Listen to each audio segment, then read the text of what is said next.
they saying when they doing that? Let's get it!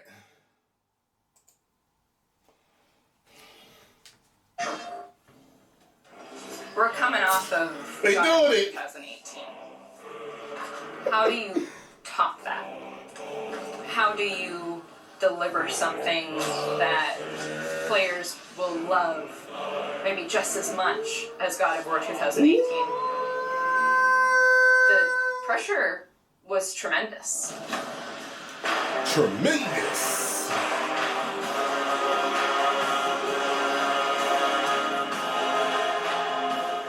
My name is Ariel Angelotti, and I am the senior producer for Narrative. My name is Richard Gobert. I'm the story lead for God of War Ragnarok. I'm Jody Kupsko, and I'm the supervising dialogue designer. It's my job to shape the story along with our writing team, our narrative director, and game director. As a producer, it's my job to help build a team to create that content, to own the schedule and realizing that content. I oversee the dialogue production throughout the entire titles. Every line of dialogue that you hear, every human vocalization and effort and grunt, our team touches. So I'm a man now, like you? No. We are not men. We are more than that. Boy. The responsibility is far greater. In the story of God of War 2018, we find Kratos seemingly having turned over a new leaf in the Norse lands. He lives a quiet life, hidden in the woods with his wife Faye and their son Atreus. And the story starts with them mourning her death. And we learn that she made a final request before she passed away. She wanted them to spread her ashes from the highest peak in all the 9 realms. He's scared of being a bad father, a bad influence, and as a result, it's made him an absent father. His greatest fear is that he's passed that evil that's inside of him onto his son. You are too quick to temper. You are rash, insubordinate, and out of control. This will not stand. You will honor your mother and abandon this path you have chosen. It is not too late. They befriend Freya, who is an exiled Vanir goddess who used to be married to Odin. They meet Mimir, the self-proclaimed smartest man alive, who serves as their guide and their confidant. And they meet the Holdra brothers, Brock and Sindri, who are world-class weaponsmiths who end up their main source of upgrades and equipment. Now, among the enemies they make are the Aesir gods, whose leader is none other than Odin. Someone we never meet in God of War 2018, but who casts a very long and dark shadow over the 9 realms. Kind of like when I get naked. Killing a god. Why? How do you know? How do you know? After many adventures, Kratos and Atreus end up fulfilling Mom's wishes, and over the course of that journey, they find out more about each other, did a good job about on that. themselves, and finally find a common ground between them. They become the close family unit that Faye hoped that they would become. Once a woman forced to kill, like a lot of women do. In God of War Sounds like a Ragnarok, we real fast kid. forward a few years, and little Atreus is now a teen, and they're back to hiding out in their home in the woods in Midgard. During the course of the previous game's events, they were forced to kill Odin's grandchildren, Magni and Modi, the sons of Thor. Thor does a lot of the lion's share of Odin's dirty work, and as a consequence, he's a very violent, unstable personality. At the end of the last game, they were also forced to kill Balder, the son of Odin and Freya, and that has its own set of consequences. He was a very powerful chess piece for Odin, one that Odin is incredibly bitter about losing. Freya has vowed vengeance against them for the killing of her son. Kratos and Atreus didn't want to kill him. They were friends with Freya. But Balder tried to kill her in front of them, and Kratos had no other option in the moment but to kill him to save Freya's life, even though it meant losing Freya's friendship. I will parade your cold body from every corner of every If she's realm, psycho, your son just tried to kill you. feed your soul to the vilest filth in hell. That is my promise. He saved your life. He robbed me of everything. Rob you of what? A death? His death is also foretold to bring about Fimbulwinter. Fuck that piece of A shit. brutal 3-year winter that is then followed by Ragnarok. It's an apocalyptic war between all the Norse gods, the giants, the dwarves, and the elves, some of y'all gonna get and an that. army of the dead. They're all destined to fight in a battle that basically ends the world.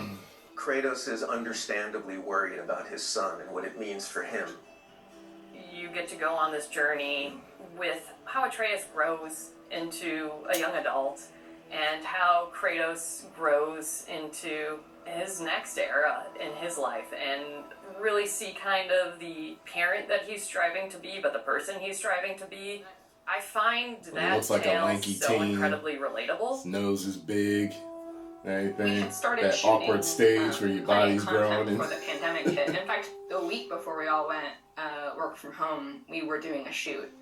And I remember being on and off that set, running back to the office and having to talk to studio leadership about what was going down and how this was going to impact us moving forward. And those were trying times. For us, it was a very unique challenge because we had to bring in actors and we had to record them. And so we had to look at different ways of adapting our typical motion capture process and dialogue recording process so we can continue production and continue at the quality that we wanted for our players and our fans. We had some actors stand in for other characters, actors who were already, who were like core to one of the scenes, might just be able to play a background character in another scene to be able to avoid a situation where too many people were on set on any given day. We avoided compromising the story that we were trying to tell as a result of the pandemic and these limitations that we had to deal with. There were no cinematics that we changed. We still have the same characters in them in the final game. We just had to get a bit creative with how we shot the content. Our actor for Atreus, Sonny, is a teenage boy, and his voice changed dramatically throughout the several years on this title. I don't want to fight anyone. I just want answers. We had to go in and even out that performance so it sounds like it took place over a short period of time. That was a unique challenge on this one. The prophecies say Fimbulwinter leads to Ragnarok. War is coming. Whether the Norse saga was going to be a trilogy or just 2 games was something we debated a lot. There were obviously pros and cons for either approach.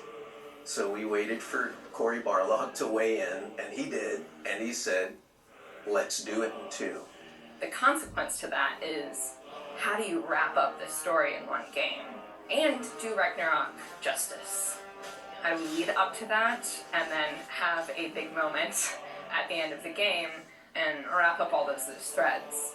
This game is bigger than what we initially envisioned. There's a lot of important story moments that we needed to cover. There are more characters that we follow the threads of, and ultimately it ends up feeling big and epic because there is a lot there for people to enjoy. I am very excited for folks to see this final chapter. A lot happens. We put our characters through the ringer, but we also bring them closure and we provide answers to a lot of the questions the first game posed. Just all of the new combat that we're doing and the new interactions. There's a lot of stuff that's happening in this title that I think people are going to have fun with. We all have our own personal Ragnaroks to deal with. And this story is about how you process that, how you own it, and how you make it a part of yourself and grow from it. I mean, we set some stuff up. At the end of last game, there's going to be some consequences this game. We're going to see how things play out between Freya and Kratos. We're going to see how the evolution of the family relationship continues. You got Brock and Sindri, the dwarves, who are kind of part of your makeshift family now. And there's going to be some other characters that we introduce that maybe going to disrupt the balance a little bit. I can't wait until players get their hands on the game and are able to experience how the story unfolds for themselves. We have, I think, an incredibly well-rounded game. Very satisfying combat, beautiful and rich environments to explore, outstanding character art, a lush and moving soundtrack and soundscape, It's the work of hundreds of very dedicated artists, and they all have their own stories to tell.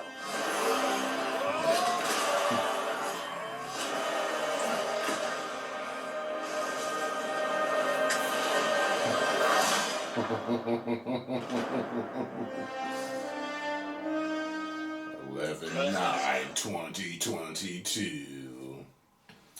I still haven't ordered or pre-ordered anything yet. Trying to see if I should get the I don't know if it's worth it though. The collector's edition. They're both like $200. One's like $200, one's like $250. I'll see. Post comments down below. Let me know what you thought. It was intriguing to me to understand, how they had to shoot everything, dealing with COVID and everything. I think I'm just getting over it again. It'll be the second time I've had it this year. So I get it. Some difficulties with this, but it looks like they put their heart and soul into it, so I'm ready. 10 million subscribers. Woo!